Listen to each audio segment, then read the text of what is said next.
I know of myself personally of 4 people that have gotten hit in the last 2 years. It was here on September 16th when Heath Corey was hit by a distracted driver after his shift at the Henry Ford Hospital. I'm your Jackson neighborhood reporter Olivia Pajot, finding out what's being done about this reoccurring safety issue. Heath Corey was leaving his shift as a registered nurse, just as he would any other day, until I got about halfway across and the car was still sitting still.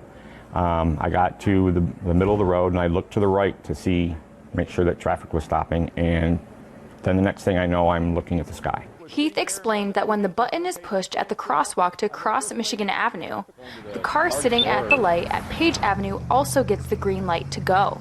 When that driver isn't paying attention, those few seconds are extremely dangerous. So there are several people over the last 5 or 6 years that have gotten hit out here. And in every case, to my knowledge, it's always been a distracted driver. According to Heath, the driver admitted to driving with his dog in his lap, therefore driving distracted.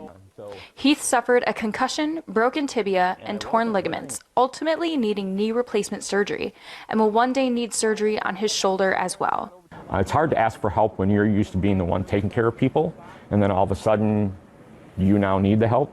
Heath shared that the hospital is also giving flashers out to their employees to keep them safe. The hospital really has done a lot to try to keep us safe. But at the end of the day, I mean, they can spend as much money as they want. They can invest all the time and effort they want into making these changes. And it's not going to do any good if people are driving distracted. According to MDOT, they have added new pavement markings and a lane separator system.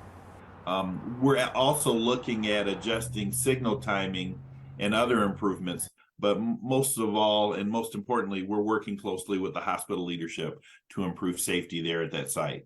I reached out to Emily Moorhead, president of the Henry Ford Health Jackson region, and received this statement. Quote, "The well-being of our dedicated team members and our community is our top priority.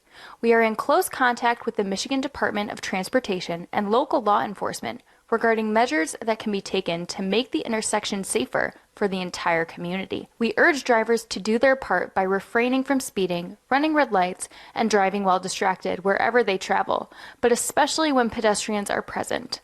Though these steps are being taken to solve this safety issue, Heath would also like to see a skybridge built connecting the parking lot to the hospital across the street. You know, you hear the saying, it's not a matter of if, but when. And it's just my fear that somebody's going to get killed. Heath hopes to return to work this June. Now let's hear from your St. John's neighborhood reporter Russell Schellberg about a dangerous intersection in his neighborhood.